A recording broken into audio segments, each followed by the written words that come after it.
بسم اللہ الرحمن الرحیم۔ اب دیکھیں یہ آج سے الحمدللہ یکم ذی الحج ہو گئی۔ یہ 10 ذی الحج کے جو دن ہیں یہ بڑے عظمت والے، شان والے، افضلیت والے دن ہیں، اور یہی وہ دن ہیں، یاد رکھیں کہ موسیٰ علیہ السلام جب طور سینا پہ گئے تھے اللہ کے حکم کے مطابق، اور اللہ نے حکم دیا تھا کہ روزے رکھیں، تو آپ نے 30 روزے جو رکھے تھے وہ ذی القعدہ کے تھے۔ اس کے بعد آپ نے مسواک فرما لیا،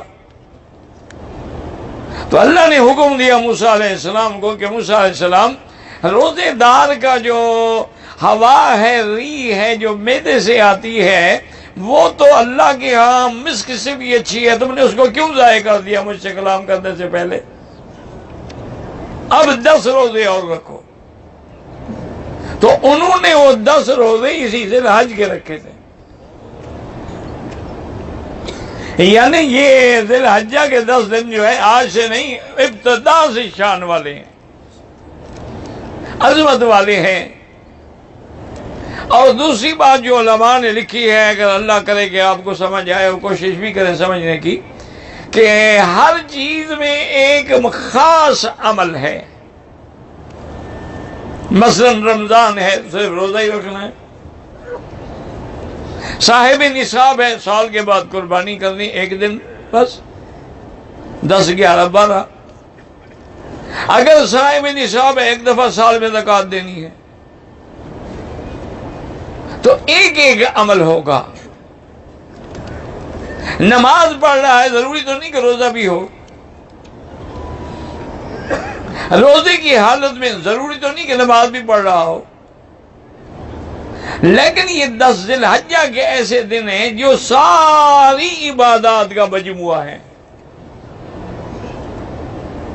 کہ ان میں نماز بھی ہے، ان میں قربانی بھی ہے، ان میں روزہ بھی ہے، ان میں تسبیح و تحلیل و تحمید بھی ہے، ان کے اندر سفر بھی ہے، قیام بھی ہے، وقوف بھی ہے۔ تو اس لیے یہ مجموعہ اعمال کے دن ہیں، اتنے اہم دن ہیں جن کی اللہ نے قسم کھائی ہے کہ والفجر ولیال عشر۔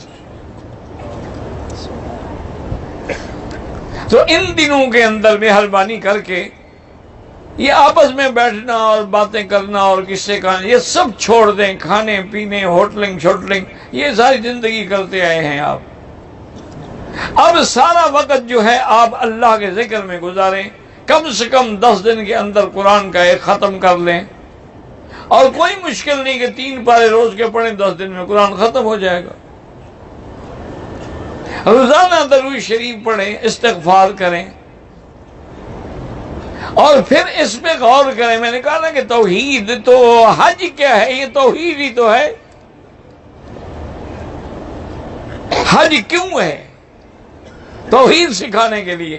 آپ جب غسل کر کے 2 رکعت پڑھ کے احرام باندھتے، عمرے کا ہو یا حج کا، تو کیا پڑھتے ہیں؟ پڑھ لیں، کوئی ڈر نہیں یار، کوئی ایسی بات نہیں۔ دیکھیں آپ غور کریں، لفظ پہ غور کریں، لبیک اللہم لبیک، میں حاضر ہوں۔ اللہم کا کیا معنی؟ یا اللہ میں حاضر ہوں۔ لیکن اللہ نے فرمایا یہ حاضری تو قبول نہیں جب تک اگلی بات نہ کرو۔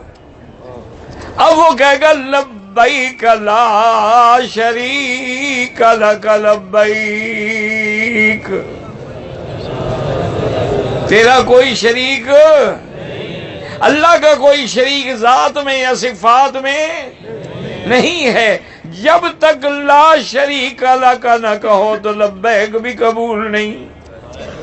آگے اللہ فرماتی ہیں کہ آگے بھی اقرار کرو، اللہم لبیک لا شریک لک لبیک ان الحمد والنعمت لک والملک، حمد بھی تیرے لیے، سب نعمتیں بھی تجھی سے ہیں۔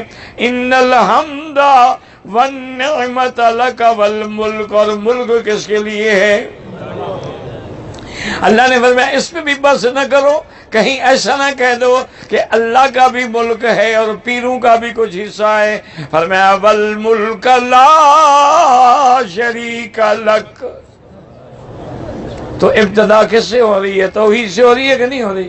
اچھا حج کی انتہا جو ہے، جب قربانی کرنے کے لیے جائیں گے تو کیا پڑھیں گے؟ قل ان صلاتی ونسکی ومحیای ومماتی للہ رب العالمین لا شریک لہ۔ کیا کہیں گے؟ اقرار کہ یا اللہ میری عبادات، میری نمازیں، میری زندگی، میری موت، میری کوئی سب تیرے لیے ہے۔